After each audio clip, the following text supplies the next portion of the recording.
Hello, everybody, and welcome to Planet FPL, the world where everything revolves around Fantasy Premier League. My name's Suj. And my name is James.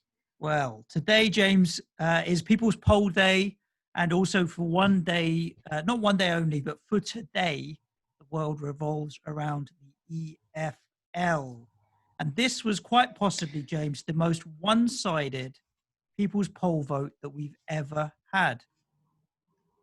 I'm not even going to call it a people's poll. I'm just going to call it a special, mate, because I couldn't trust people to come up with the wrong answer for this one, I'm afraid. No offence to anybody, but this is the one that had to win, particularly once we knew we were going to do a podcast on Tuesday and we knew that we were going to get an announcement on Wigan on Tuesday, which to timestamp this podcast, it is approximately 25 past 5 in the evening UK time. And we've just received a confirmation that Wigan's appeal to get back there, or at least postpone their 12-point deduction, has been upheld, and therefore they will be relegated to League One next season, which also means that Barnsley will stay in the Championship. Yeah, lucky for Barnsley.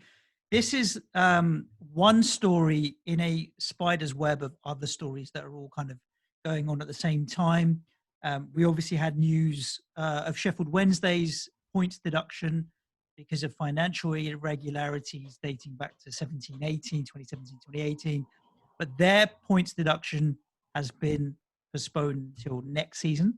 You've got Charlton in the middle of an appeal against that decision as well. I'm not sure if that's, to be honest, I don't think that's going to go anywhere.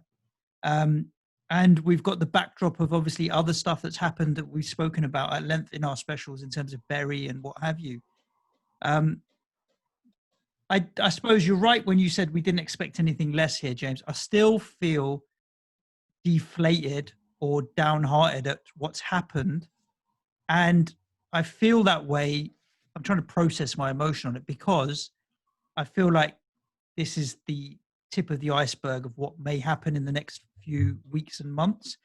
And the EFL and the football authorities have now shown where they are going to be positioning themselves in any kind of disputes like this, which is going to be the rules are the rules. Tough. Yeah, I think the scary thing here is that the worst is to come, I think, in the EFL. I think we're at the start of a really, really bad period in the football pyramid of England. And for the overseas listeners, when we say pyramid, we're referring to the divisions from Premier League down to League Two to non-league, all the way through English football to grassroots, the lot. I'm extremely worried, particularly at this level now, the Championship. I was kind of, when lockdown happened, I was precariously worried about League One and becoming more worried now about Championship clubs. And not just that, the difficult word to use here, integrity of the Championship, because although I don't feel as disappointed about the Wigan announcement today as I did on Friday with the Sheffield Wednesday news, and that's purely because I didn't feel that it would be right to then announce it today and for Barnsley to be relegated when Barnsley haven't done anything wrong. And Barnsley had that big win at Brentford in the last minute on the final day to stay up. I realise they've been the 22nd worst team on points, but in their eyes, they won at Brentford on the last day to stay up. Right? You can't then take that celebration moment away. It's like my whole problem with VAR, mate. We can't lose what's happening on the football pitch. And at that point in time, as far as Barnsley were concerned on that day, they won and they were safe. So I don't think it was them right to be saying 13 days later, oh yeah, actually, we cocked up there with Wigan. You are going to go down. So there was no decision today that was going to particularly make me happy. It's what's happened over the last 2 weeks to 6 weeks or so that's given me the raging hump. Or from Friday, with the Sheffield Wednesday announcement. To clarify for people who maybe haven't followed the Sheffield Wednesday story as closely as possible, this is one that's been brewing side by side with the Wigan story. We'll touch a little bit on the Wigan story here as well. Obviously, we did a special podcast on Wigan a few weeks ago. So if you wanted to get into a bit more detail on Wigan, you can do that. And Sheffield Wednesday did some cooking of the books is the only way that you can describe it. Back in 2017-18, 2018-19. And this dates back to their financial data from 2015 onwards. They basically showed more money than they should have from the sale of the stadium within the wrong years. Now, the issue here is that it then took 18 months from that date for them to be charged, and another 16, 17 months from that date for the punishment to come out, which came out, as you mentioned, last Friday. And a lot of people are confused as to why it's taken so long. And even then, off the back of it, the punishment doesn't kick in until next season, when Wigan have been so quickly punished and the points deduction applies to this season. We knew about Sheffield United's issues a long time ago. If Sheffield United had those 12 points deducted, even as early as like April or May, which is not that long ago, at least we would have known where we stood. It just seems very convenient that it's happened a week or so after the full season's kind of ended. I'm not even saying, to be honest, that the fact 95% of the blame of everything everywhere here goes back to the EFL, because I think even if the announcement had come Friday, a lot of the anger Friday has come about from, right, so how Sheffield Wednesday, why have they got a 12-point deduction that now carries over to next season when Wigan got a 12-point deduction immediately? I think we'll just to clarify that first, if you go into administration, your point deduction is immediate, and whether that applies to the current season or the next season is dependent on your final league position. That is exactly within the rules, and that's why there's a little bit of variance in terms of when the decision process applies. Now, the problem is in the case of, say, Sheffield Wednesday and kind of Wigan's appeal today, if you want, it's kind of outsourced. It's not actually the EFL that makes the final decision.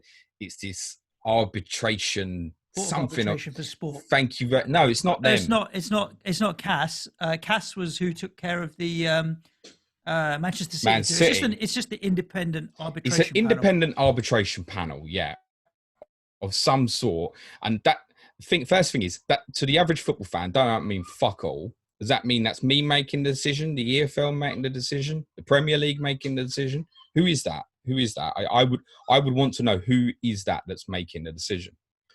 The anger on Friday was, why does it not apply to Sheffield Wednesday straight away? Plus, we knew in November that Sheffield Wednesday were being charged with this, and a point deduction was highly likely. So to then have this come round 9 months later in August, after the season's ended, hours after the Wigan's appeal has been heard and is finished, on a Friday night when they've closed their doors and their offices for the weekend, without anybody having to answer any questions to anybody, it just stank really badly. The one thing I have found out since and doing a bit of digging is Birmingham City had a 9-point deduction last season for going into administration. No. It was other stuff. That Birmingham City was for historic, not complying with FFP. Okay. And they got the major hump because in January, they wouldn't sell Che Adams because Birmingham City were believing, although they were in financial difficulties, they would get a lot more money for Che Adams in the summer. And obviously Che Adams went to Southampton for 15 million, which is actually probably fair. They did get a lot more than what they would have got in January. But between Birmingham being charged and the 9-point deduction getting applied to them, 9 months, same period, mate. So actually, if I was, that's kind of what you're comparing Sheffield Wednesday to, is what happened with Birmingham in terms of the length between, right, you're charged and here's what the actual result is going to be. It's actually been the same. It's been 9 months, basically. The first thing to say is, why the fuck is it taking that long? That cannot be the case. A football season lasts 9 months, so you've got no chance of making the right decision within the season that should matter. So you're always going to be in a position where it applies to the next season, basically. That's absurd. The EFL need to grow a pair and should be making these decisions themselves. Why do you think that's not happening? Because I can't explain it. The EFL are making some of these decisions themselves. It's the appeals that's going to the arbitration panel. And it's not like we don't know. This is a good analogy and a bad analogy all at the same time. You take yellow cards and red cards, right? Because the ban for the player is effectively the next game or 2 or 3 games within the next 2 or 3 games, they deal with it straight away within 2 or 3 days, because they know that if you're going to appeal a red card, we've got to get to a decision because he could be banned from the next game or not. So we understand, right, that football's an immediate business. It's right here, right now. Extrapolate it out to this, it should be the same. So should that's be what I'm saying. Dealt with straight away. Right. So therefore, for it to take 9 months, are we getting non-football people making the decision here? Is this just based on business? Arse is being covered, James. It's always about making sure that your arse is covered. Here's the spin-off bit that people might not know about this. When this arbitration panel make their decisions, if the EFL don't like it, the EFL can appeal it. So, for example, in League Two, Macclesfield Town have had a total of 13 points deducted this season over 3 separate deductions. Now, the final one was a suspended 2-point deduction. A lot of this came to financial difficulties and the fact that there were 2 fixtures in League Two this season where they couldn't fulfill fixtures because they hadn't paid the players' wages. Now, a 3-point deduction, the last one, would have meant that Stevenage stayed up and Wigan went down. The EFL have appealed that decision against Macclesfield. Wigan would have gone down, or someone else would have gone down? No, this is in League Two. So Macclesfield instead of Stevenage. Yeah. So Macclesfield would have gone down, Stevenage would have stayed. The final decision on Macclesfield of the third deduction they had was 2 points, which was what they had suspended before if there were no further problems. There was a further problem. They've got the 2 points deducted, and that probably seems about right to me. The EFL are pushing for that to be more, and therefore Macclesfield would get relegated and Stevenage would stay up. That, as far as I'm aware, is not 100% confirmed yet. So even though the EFL will send this to the Court of Appeal or whoever they are, if the EFL don't like the decision, the EFL can appeal it themselves. How does this make sense? It doesn't. Let's be honest, it doesn't. Of course it doesn't. So make the fucking decision yourselves. To what extent do you think that what you have heard, so some of the stuff that I've been reading has implied that Sheffield Wednesday being a bigger, richer club than some of the other smaller clubs is why they have had some preferential treatment or the decision go their way. Now, if you look at the precedent set by Birmingham, which was a 9-month turnaround on results, and the amount of points deducted, etc., it perhaps isn't completely out of the realms of what they've done in the past. But do you read anything into this? Sheffield Wednesday are a bigger club and so have probably had the rub of the green a little bit here in terms of the decision making and what's going on in the EFL's head. My initial reaction to that was yes, actually, yeah. And it's nothing against Sheffield Wednesday. The guys who listen to my streams will know regularly. People say to me, "Oh, would you like to see come back?" And regularly I'll say, like, Sheffield Wednesday. I'd like them as a football club, good fan base. Would love them to come back up. I'm not judging it in that way now. But did I think that on Friday? Yeah, I'd said to you, I said, if it was the other way around, would this be the same way? If it's Sheffield Wednesday going to administration and it was little old Wigan or little old Barnsley in comparison, who then had this financial irregularity, would they be getting the leniency of, oh, we're going to announce it after the season? By the way, the championship season hasn't finished because at the time of recording, although it'll be, by the time you guys listen to it, it'll be after, the championship season does not finish because the playoff finals tonight. So that argument doesn't even wash as far as I'm concerned. The Football League season finishes tonight. You made the decision on Friday. But having looked into what happened with Birmingham, which I hadn't intended to do, but came across it today doing some research, it's the time thing between the two decisions means that it kind of figures out. I was convinced on Friday that this was definitely held off until the end of the regular 46-game season, if you will, to make sure that this was going to be something that would be imposed for the next season. It's worth saying, if Sheffield Wednesday had that come out on Friday night, that it was a 12-point deduction and were relegated, that's not fair on them either. It's not fair on the players at that football club who would have gone into the last game of the season thinking, well, this doesn't matter. Oh, yeah, by the way, you had to win to stay up, boys. So the making the whole decision thing at the end of a football season, that's absolutely farcical. Wigan only got factual confirmation that the 12-point deduction would apply to this season on the morning of the last day of the season. Yeah, which is crazy. So That's scandalous, mate. Yeah, it's psychologically very difficult to get yourself up and down for games on the last day of the season with that stuff going on.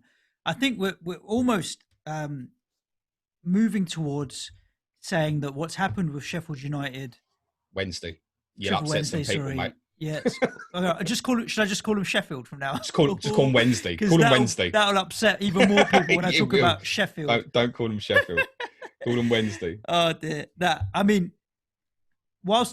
If you look at it on the surface, it looks like Wednesday have got away with one here. It's not quite as straightforward and simple as that. It isn't. And on the flip side, you look at Wigan, it just feels horrible for so many different reasons. Yeah. Now factor in, we're talking about what's happened with Sheffield United. Wigan obviously were and are in trouble. Where would they turn to for their saviour? Could be Dave Whelan. DW Sports is in administration, we hear now as well. Yeah, yesterday. Unbelievable. JJB and all that and what have you. I think they're all rebranded now, haven't they? Yeah, to DW, yeah. Now, that's a retail business, reliant on... Okay, I'm sure they do a lot online, but predominantly a retail business first. What we don't think about is the football clubs are suffering, which means they've got no gate receipts, no money coming in through the tills and concessions and all that kind of stuff, and TV money could have been jeopardized. The owners of these football clubs have other businesses, and I know Dave Whelan wasn't the owner of it, but other business owners have companies that could be struggling as well. So what if the owner of your football club suddenly his main source of income, say Sports Direct went bust because retail is on the floor? Mike Ashley's... Careful, Suj. The Geordies have had a tough enough week, mate. I know. I pick him because it's a very easy analogy of a guy that's got a business in retail. That suffers. The football club, he doesn't have any money to put into the football club anymore. So it's not just the clubs themselves doing badly. If the owners have got businesses elsewhere that are doing badly, it's a double whammy. And we're going to see that. We're going to see that, unfortunately. Leisure hospitality sectors, it's fucked, mate. Let's be honest. Yes, it is. So it's very difficult to see where Wigan are going to come out of it. I tell you, I was talking about it with Lisa, who works here in the company. She's our financial controller stroke accountant, right? She runs all the books. She understands accounting completely. She walked into my office just after 4, and she was like, "What time are you here till?" I said, "I don't really know, because James and I need to do this special podcast about Wigan." And she was like, "Oh, what's happened?" I go, I explained to her the administration situation and stuff. And she understands finance. I didn't need to tell her what it was going on. That doesn't seem very fair.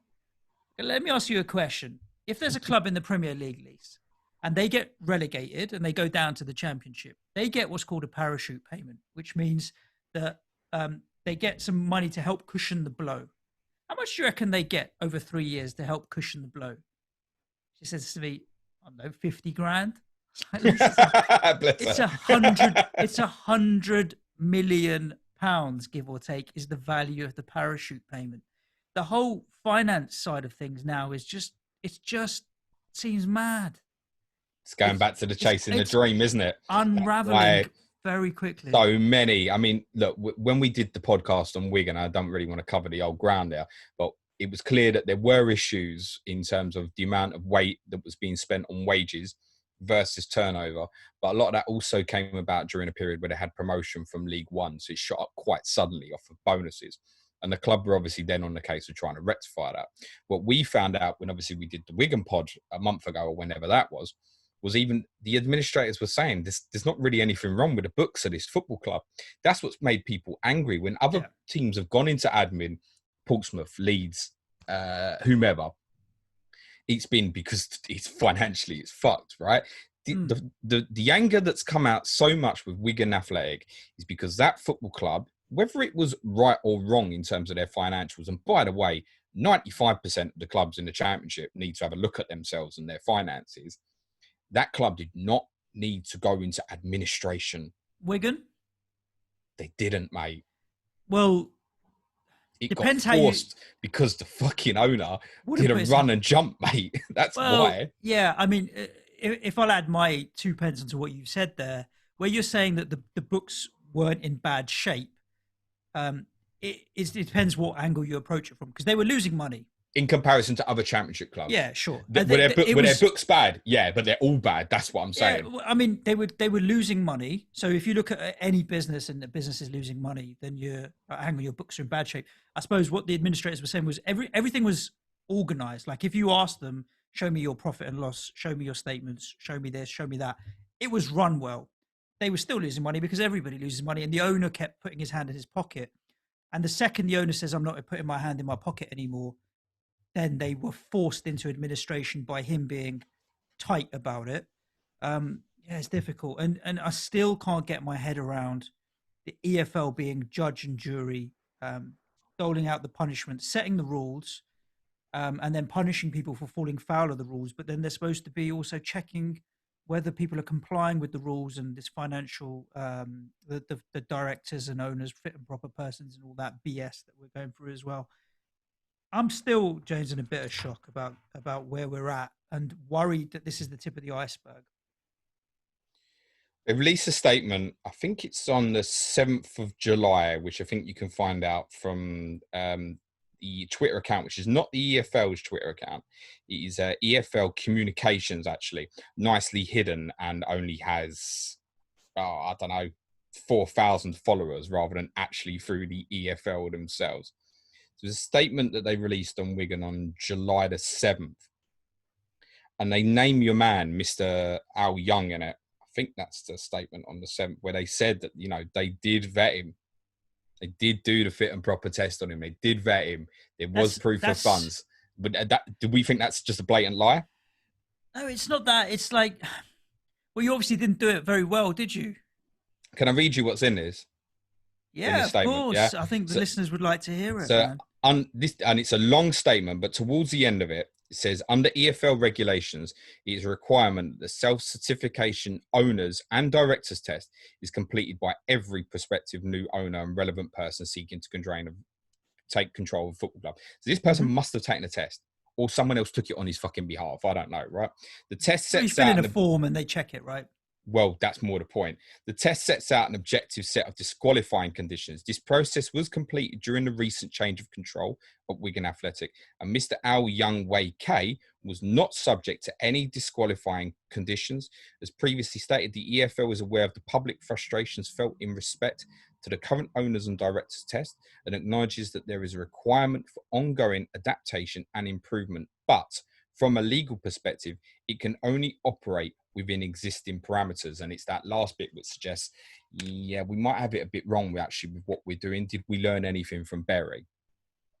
So I just think they haven't checked this properly. Have you got the money? Yeah, this is how much I got. Great. File it and put it in a drawer for us, mate. Give him the keys. That's my big concern, because that's what it feels like. I think that's what it feels like to a lot of football fans. Yeah, I mean, there were two things that stood out for me in that statement that you just read out, James. One was he hasn't done anything to disqualify him from owning the football club. There was no red flags. What kind of red flags are they looking for? And it feels like it's have you done anything in the past that disqualifies you? Have you bankrupted an other football club, an other company? Have you got any money laundering or financial irregularity charges against you?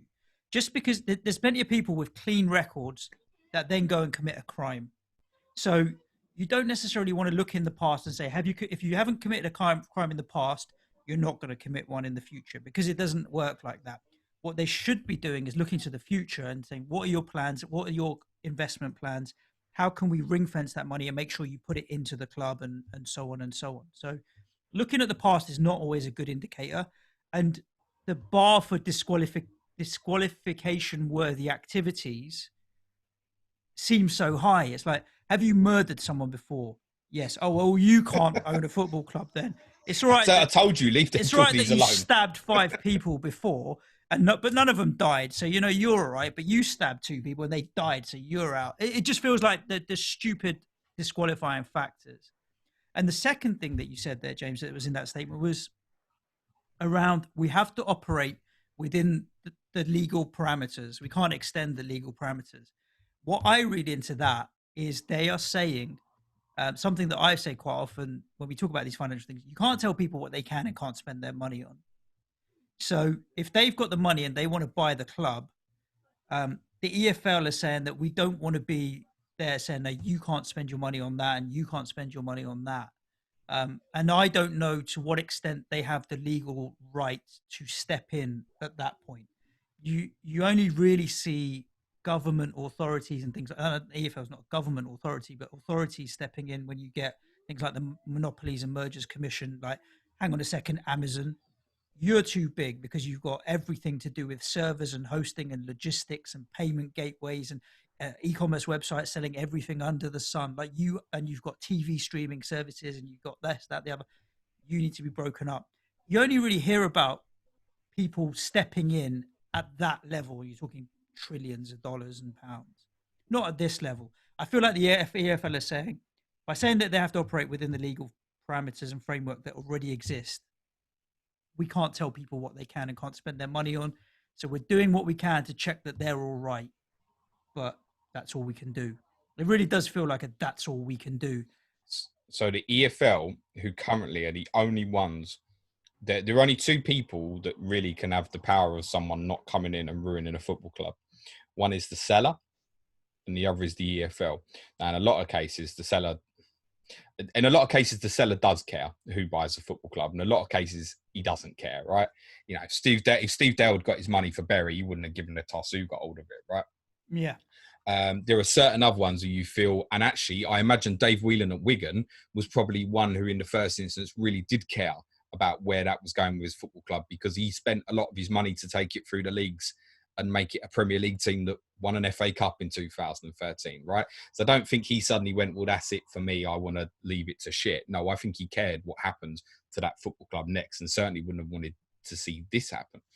It says only sellers and the EFL are the only two people that can protect a football club from being basically run into the ground as a loss-making organisation for, I don't know, profit of owner, or because owner just doesn't give a shit. So if the seller doesn't care, the EFL has to step in and protect. In the weird case of Wigan, it went from one owner to it basically went to the same person, didn't it? Let's be honest about it. Yeah, it was. The buyer and the seller was the same person, and this Al Young was just a middle guy in between who signed the paperwork, basically. And then it got shoved into administration. That's what happened here at Wigan, which is a unique case that we haven't come across before. If the EFL can't protect these clubs, though, if the seller has no interest in the football club, like what's happened here with Wigan, then it's fucked. And literally, it's not the people who work for Wigan, it's not the players, it's not the fans, it's not the other clubs in the same league. It doesn't matter, they're fucked. And Wigan is not going to be the last case where this sort of thing happens, I fear, unless there's a complete overhaul, and I mean massive overhaul, of the complete restructure of EFL. And my opinion is, and I know a lot of people will be in disagreement with this, and I think it's mainly will come from people who support clubs of the size of mine and yours, Suj, who, if people don't know, Tottenham and West Ham, established Premier League clubs. At that level, I think we've got to get fan ownership on board, where fans need to have a right to have a say who runs their football club. So if someone wants to buy it, if the fans of that football club say no, it doesn't happen. Simple. We need to have fan membership involved at this lower level, mate, or it's going to continue. You and I have spent far too much time talking to each other on podcasts. I'll tell you why. Because in the last 3 or 4 minutes while you've been talking, the only thing that came into my head was, what Germany has fan ownership. Why don't we have fan ownership? And it's exactly what you're saying. I feel like we're looking at, hang on a second, across the channel over there, and head to the left a little bit. They've got a better national team and setup. They've got better youth coaching systems coming up. They've got better financial structure and systems in all of their clubs and sustainability. You don't hear about this mental craziness within Germany and what have you. And we want what they have. Like, would we want the international team that they've got, an international record that they've had over the last 30, 40 years? Would you want look at our youth going across there rather than staying here, Bellingham and what have you. Dortmund are laughing all the way to the bank because they paid 10 million for Sancho, turn him into 100 million, pick up Bellingham, turn him into 100 million. It's like, thank you, Premier League in England. We'll take your players, build them up and make tons of it. It just, Why can't that happen here? Well, I think fan ownership is a massive part of the solution. We come back to just quickly, because I know a lot of people I can already feel them in my ear about fan ownership in Germany. There is some problems with that to the essence that, and again, this is going back to the upper tiers of it. It is becoming a one-team league. Dortmund are the second biggest club in that country, and essentially they're run to make profit on player sales. Exactly what you said. They've bought Bellingham. Sancho's going to United now for 90 million plus 20 million of add-ons, whatever. And their hope is in 4 years' time, someone's going to spend a similar amount of money on Bellingham, and then they'll find the next kid, etc. And that's how Dortmund is staying close to Bayern Munich. And actually, it's the only way, really. So it's not a perfect model. I think like fan ownership in the top level of the Premier League, say the top 8 clubs, for example, I just don't think it would work. I mean, if the Saudis have got control of Newcastle, for example, do they need any fan ownership representation? No, you're the richest club in the world. Of course you don't. But at this level, in terms of what's more important right now, is not the achieving of the dream. It's the survival of its football club after Bury. Is making sure that even clubs of the size of, I don't know, Middlesbrough, for example, right, that these clubs don't then fall into League One, like say Hull City have now fallen into League One, and they could go bust, right? In the case of Wigan, people say, oh, how are you going to live the dream then? Wigan Athletic already lived their dream. They lived the dream. They had 7 years in the Premier League or whatever, which is way beyond the means of what the size of that football club should be, right? They got there on merit by results on the football pitch. They got an FA Cup trophy on the way, right? And their glory day to tell the grandkids about. It don't mean a lot if when the grandkids come around, there's no football club. What does it mean then? That's just a piece of history to people. It's like telling them about a war. It doesn't matter anymore. Football clubs have to survive. And I think at championship level at lower now, that's the best way, Suj. We've got to get fans involved because the fans will care. If and I'm not saying we put it as a Twitter vote and people vote whether on Twitter, whether someone comes in or not. I'm saying, no, you need a representation of a board of between 5 and 10 representatives. Like most of the Premier League clubs will have supporters trust, and a lot of the championship teams do as well. But there's not many of them hold any weight of power at all.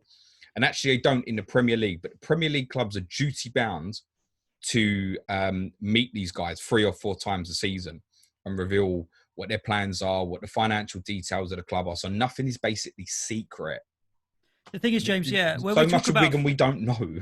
When we talk about fan ownership, you and I know we're not like fans are not going to put the types of money into the club that rich owners will put in. So it's not even a finance. It's about decision. It's not even ownership. No, it's about yes, that's it. Yeah. Decision making and governance, like just having that sense check. And let's be honest, there are plenty of clubs where the fans might make the wrong decision from time to time on certain things or want the wrong thing. But I bet you more often than not they'd get it right. Yeah. More often than not. So it's about the decision making and governance that we do need to look at. And I feel like fan ownership actually is, excuse me, something maybe once we come back from our August break, could be a special that we look at for the end of August before the season starts and what have you. Just have a look under the hood of what's going on in Germany and what direction it goes in. To talk about another part of this spider's web, as I called it, Charlton want to appeal as well. I honestly feel like that's a real Hail Mary. I've got no chance. I just think I just look at it. I'm like, yeah, have a go if you want, but yeah, you ain't got a chance. Ain't gonna happen. It's a real Hail Mary pass, but no. The reason, unfortunately, Charlton have got no chance, and there's still a lot of investigation going on to the ownership of that football club, by the way. The reason, unfortunately, Charlton have got no chance whatsoever is kind of what I mentioned at the start, is the idea that administration equals immediate points deduction. And if they really want to argue the case of why is it taking Sheffield Wednesday so long, they're just going to get thrown back with exactly the same up to Birmingham last year. That's going to be the end of it. There's not anything to say. And like I said, I genuinely, as much as I feel in my heart that Sheffield Wednesday should have been relegated, is kind of how I feel. But I also feel that the decision should have been made in December, and Sheffield Wednesday should have had 4 or 5 months to get enough points to make sure they wouldn't be relegated. I don't think they deserve to find out at the end of the season, 9 months later, oh, by the way, yeah, actually, that's your punishment. I don't think we were all angry with the announcement Friday, but I think actually if it had been, right, they've got 15 points and they're deducted, I'm not sure any of us would have actually felt right about that. I think we would have known that probably morally, in terms of the fact they fiddled the books, would probably be about right. But for the football team and the fans, etc., it'd be this. You'd have kind of the similar sympathy with what you have with the Wigan fans right now. I'm not sure that's right. I'm not sure they should be getting relegated. So that's why once the season had finished, it was long in. You can't, whatever they do here. There's no winning. There's no decision that can now make me happy with a resolution here once the season had passed. The only resolution that was really going to make me happy was on the final day that Wigan stayed up, and then it wasn't an issue because we didn't know the Sheffield Wednesday deduction was going to come then, right? No, but had this is the irony. Had Wigan stayed up and had enough points, their 12 points would have been kicked forward to next season. So it's like, we're going to relegate you this season, and if we can't relegate you this season because you've got enough points, we're going to kick you in the balls hard before the start of next season. What do you want? Do you want to kick in the balls now, or do you want to kick in the balls then? They'd have got done over either way. Yeah. And the chances are, if Wigan stayed up with that sort of deficit, they probably would have got relegated next year. Yeah. It's hard. Probably would have literally had a consolidation year of understanding where they're at from a business perspective to try and recover before they went down. And actually, it's not necessarily that it would have been better. It might just be better that they go down. They don't have the pressure of the wages at championship level. They might have a lot of players, for example, I don't know, who might already have it written into contracts that their wage has to decrease, for example, if they go down. They'll obviously have a mass fire sale. Looks like Paul Cook's going to leave. He's been linked with Bristol City. So just reset as a football club. It might not feel it to Wigan fans. That might actually be better for them that they've gone down, because it's very difficult actually with that 12 points, if it had come in next season, being able to survive that. I think you've essentially got to finish top half. Yep. And with the amount of players they would have had to sell, that would have been very difficult. Sheffield Wednesday, as it stands, we feel they've gotten away with it. They've got to finish top half next year or they get relegated. Yeah, it's true. It is true. So and there's no guarantee with what that football club's been doing for the last 20 years that will happen. And obviously how difficult that league is. Exactly. It is going to be brutal next season. So, yeah. What else do we want to... Well, the Barnsley statement from the other week as well, which was before the Sheffield Wednesday announcement. It was on the 24th of July, a couple of weeks ago, was a complete Hail Mary insert, we're going for the EFL. So Barnsley were allowed to have someone at the hearing for Wigan on Friday as a representation for them and their case, because obviously if Wigan had it overturned, Barnsley would have got relegated. So I don't quite understand where that fits in actually. But one of the back theories I had was that perhaps they were going to try and drag Sheffield Wednesday down. They put a big statement out, which is worth just covering off some of, basically Barnsley say about, they basically kind of feel a bit sorry for Wigan. What they say in their statement was, what Barnsley Football Club cannot accept is the blatant disregard for sporting competitive integrity and the lack of governance in our division, pointing it directly at the EFL. Clubs were charged with breaching rules surrounding financial fair play and harming the EFL and its members. Now, what this is referring to is Sheffield Wednesday. They don't say it in so many words. Also referring to Derby County, because they've done the same thing with their stadium, and that's probably going to come on them next season. And we'll be talking about that in 6 months or so, I'm sure. Reading is another one. And I tell you what, if Aston Villa had got relegated, it would have fucking come round for them as well, because they did the same thing with moving Villa Park. Whether it's under the books in the right place, as it definitely wasn't with Sheffield Wednesday, we don't know. But the suspicion is you needed a large chunk of money to hide up not being able to hit the FFP targets, and moving the stadium for a year or two seems to have done the trick. I'm not sure. It's not above the books. We've kind of mentioned this before. So one ownership group, which was approved by the EFL, this is referring to Wigan, failed in their duty to provide the requisite support to their respective championship organisation. Again, blaming the EFL for what happened with Wigan. One other ownership group completed a takeover and provided funding to a club without ever being approved by the EFL. So they're now basically claiming that the EFL did not approve the ownership change of Wigan to become owners of that club. Another competitor has yet to pay a transfer fee to Barnsley Football Club that was due in August of 2019. Several clubs have been delinquent in payments of contracted players. I don't know who that team was that owes them the money. Yeah. We ask, where is the competitive balance? Our club, on a substantially smaller budget, has paid every professional player under contract 100% of their wages this season. One of the few Sky Bet Championship clubs to do so. They're now attacking the whole league.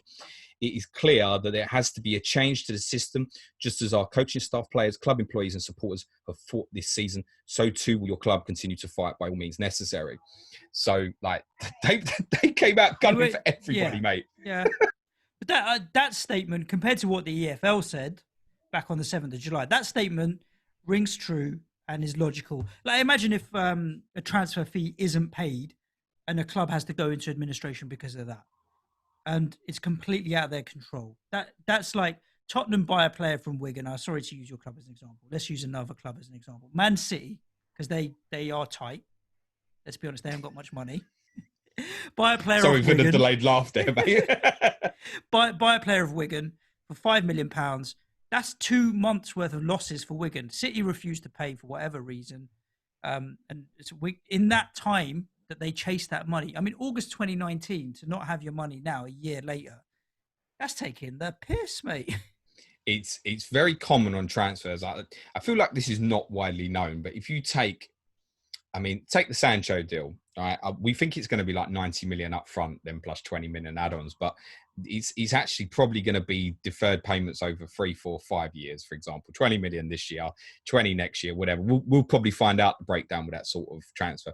But that's the case now. And generally speaking, if you buy a player for 20 million, don't be surprised if it's broken up into 4 different payments of 5 million or 8 different payments of 2.5 million or 15 plus $1 million if he gets England caps, etc. So it's very rare with a transfer fee you'll get it all paid up front. But in the case that Barnsley are referring to there, that sounds like exactly that. Someone has not paid them on a missing payment, and it's now a year, and they haven't got the money. So quite rightly, whoever that club is, and I'm sure people do know it is, I don't personally, Barnsley are right to be coming out and saying, you need to get after this football club. They owe us money, right? Everybody's struggling under the conditions, particularly with COVID, etc. So, I mean, that statement just came out and attacked everybody, basically everyone but Wigan, near enough. Interesting times for anybody that is a fan of a club in the Championship. And as real football fans, I think our hearts are with you guys to get the right results for your clubs. But unfortunately, we have to lie in the beds that the EFL are making for us right now, which is unsympathetic. And the rules are the rules. Tough shit. Deal with it is the approach at the moment. So I'm sure Wigan will come back stronger. I've no doubt about that. And Charlton as well will be able to come back stronger. And fingers crossed that they do, James. Charlton I'm worried about from a club perspective because of the ownership and stuff behind the scenes. They've had so many problems with the ownership. You know, Sheffield Wednesday is going to be a tough season next year. I'm quite hopeful for Wigan that they will find something with their ownership and rebuild that football club to make it sustainable. And to be honest, Wigan fans would admit this. If that means it's sustainable at the upper levels of League One, then that's where it is. It's the upper levels of League One. It's not a big football club. For Barnsley, next year will be difficult again, working on an extremely tight budget to try and stay into the Championship. But there's more to come, I think. Derby County, Reading, Birmingham again might come back round. It's possible that the Bellingham deal has possibly helped them out quite a bit financially. But there's more. I suspect there's a lot more murky stuff to come out over the next year or two, and particularly in that league. I think the big thing for me, probably to sum up, would be Friday night. I really felt like the integrity of the league was in question. I don't feel that way quite so much now, but I think the way that the situation's managed and the grievance that all the 4 clubs that we've mentioned and other clubs have should all be directed not at each other, but at the EFL, and now to demand change. Now, it might be that a different way round, say, not ownership as such, but say having fans within a board to make a decision, for example. Maybe we need to get fans into the EFL itself. Perhaps that's the better answer. If we had 7 or 8 club reps from football league sides at Championship, League One, League Two level, perhaps, I don't know, different clubs could vote in who they wanted, for example, and just get these people who are ignorant and don't understand the modern world. And I feel that's a lot with Premier League, EFL, FA, all of them, right? They all live in the past. Yeah. We get fans involved, proper fans, and diversity on top of that as well, in terms of BAME, women, etc. as well. Because let's be honest as well, it's all generally speaking 99% white, old people, isn't it? Yeah. So the whole thing needs looking at. When you're talking about it, I just think about, like, there was a time when you looked at and please don't think I'm picking on Arsenal, but Arsenal had that period where on Arsenal. You had Keswick and Hillwood, and it was like 70 to 80-year-old white men on the board of Arsenal is what it looked like. And I know they've had female. Meanwhile, you got Robbie and Troops on their fan channel. But then you look at the 2 guys that are running for president in America, are both 75, 77 years old. Like, yeah, we need that diversity. When we get Patreons that are female, I feel good. I feel like, oh, wicked. I like to know that there's some diversity in our audience, actually, because it just goes to show that there is fans of clubs and FPL players and stuff that are of ethnic minority. Look in the fucking mirror. There are women that are fans of this kind of stuff. And so on. And so it needs that representation. You're 100% right. It's, for me, it's going to be a very, very big step. And the reason it's going to be a very, very big step comes back to money. Unfortunately, owners of football clubs, when they're putting their hands in their pockets, aren't necessarily going to want other people interfering in the decision-making process when you're talking about tens of millions of pounds. And really, to sum it up, we're talking about this situation and about 3 or 4 or 5 clubs in the Championship. And at the same time, the headline on the BBC News website is Brentford and Fulham to meet in the richest game in football. And those 2 clubs are playing in exactly the same league as these other clubs that we've been talking about. Yet they're about to play 90 minutes of football for a game that's the richest in football. Yep. The same table, man. The same fucking table. Yes. Insane. Yes. Wigan Athletic have been in the same league as Brentford or Fulham, and by the time you hear this, one of them is now a Premier League club. Yes, that's the reality, and that's another reason why £100 million finances are so fucked in the Championship, because they are all chasing that dream. Just to cover on your point about saying the owners want to be dealing with X amount of people, well, I'm sorry. We need to get that in the rules to make sure that this with Bury, Wigan, Bolton Wanderers can't happen again. This is going to happen again somewhere. Maybe not to the exact same copycat as Wigan, but it's going to happen again, where there's going to be a club in 6 months or 12 months or whatever we're going to be feeling really sorry for because of bad ownership. Now, in some cases, if you take what happened, say, with Blackpool and Cole Oyston, where he just ran it into the ground and been owner for a long time, and it's taken them 10 plus years to get their football club back, basically. In fact, they're a perfect example, Blackpool. If we had any Blackpool fans, I'd be delighted to know, right? What do you care about? Because all I see now is that the last 6 months, they're delighted, because what matters to them is they've got their football club back. It doesn't even matter that it's now League Two or whatever. They've got their football club back. They've got a belonging back to their town, etc. And exactly. And that's how Wigan fans, once they get in the right side of the ownership here, that's how they'll feel again, hopefully. So I think for these clubs of this size particularly, it's not about chasing the dream. If the dream happens, like by the time this goes out, it might have just happened for Brentford, right? Really small club, really. Let's be honest. They were last in the top division in like around the time of the Second World War or something. West London, you've got Chelsea, Fulham, QPR, all bigger clubs. They're the 4th biggest club in West London. London, let alone the whole of London. Exactly. Do you know what I mean? So it's like you're the 4th biggest club in your region of the city, let alone anything else. Mental. So good luck to Fulham tonight. Good luck to Brentford tonight. This story that started with our Bury podcast and our Wigan podcast. All I can say for the listeners is it's not done yet, and there's more on the way to come from us. And we'll be keeping on top of it and bringing you as much as we can, because ultimately what drives us in FPL, in football, in the podcast is love of the game. I love the game. Absolutely. Charlton is definitely one we're going to be looking at next season, I think, on the pod. I think Hull City, who we've hardly mentioned, we're going to look at in terms of what's happened there with the Alam family, because obviously went up to the Premier League and won't change the name. Looks like it doesn't care about the club anymore, basically.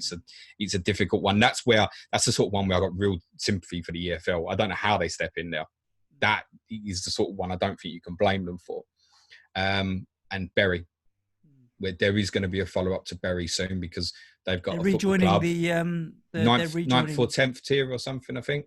Yeah, whatever it is. There's a football team that will be playing in Bury. That's the most important thing. They'll have a new football club, and who knows? Look at Wimbledon, right? League One now, and I realised Wimbledon, there was so much power behind that because of what happened with Milton Keynes, where I think even people in the local area perhaps hadn't supported Wimbledon before, wanted to get involved in stuff, and Bury's a smaller football club. But, you know, one day it might get back to League Two level, and that'll do. If they can have that day, it'd be the greatest day in the Phoenix's club history, won't it? It will indeed.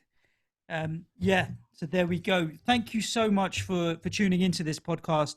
I know we do get a lot of positive feedback when we do stuff that's outside the realms of Premier League and FPL, and we really do appreciate it. Ultimately, we're not journalists. We're not investigative spies trying to find. We find the information we can, bring it to you as our listener Sky. base. We haven't talked about Sky. Their lack of coverage of this, disgraceful. Anybody wants? I get on my Champ Man stream from Saturday. I lost the plot a bit. Really? They've got a relationship with the EFL. I've been watching Sky Sports News this afternoon, waiting for the news. I didn't even mention it. Unless you was on social media, you wouldn't have known the announcement was even coming. Yeah, I mean, I had the website, so I didn't have Sky Sports. I had Sky Sports, BBC, and so on, and the EFL's own website open on 3 separate tabs. It's not that the news hadn't broken at 4:00. That's fine, but there wasn't even anything saying we're expecting. There wasn't like any article saying this is coming at 4:00. It was literally blanket, nothing. All you had was Brentford and Fulham, Danny Rose, and some other crap on there. And yet we knew at the weekend that it was coming at 4:00 today. And we also understand the importance and the ramifications of this. So tell us that. Why would that sort of thing not be on the news? We're expecting an announcement on Wigan and Barnsley today. It's like it didn't exist. Why is that? Is that not just dodgy? Yeah. I think, it's a personal opinion here, that there's a lot of good reporters at companies like, and I'm going to use Sky as an example because they've got a relationship with the EFL. Obviously, they show the EFL games, etc. I bet there's a lot of reporters there who are getting told right now, don't cover it. Yeah, embargo it and that kind of thing. Don't cover it because it's too murky. What they will uncover, it's like what I've said originally. So with whoever passed the fit and they're saying someone passed it off for the fit and proper person test for the new Wigan owner, Al Young. Right, give me a name. Genuinely give me the name. We want transparency and openness and stuff. Give me the name who that was.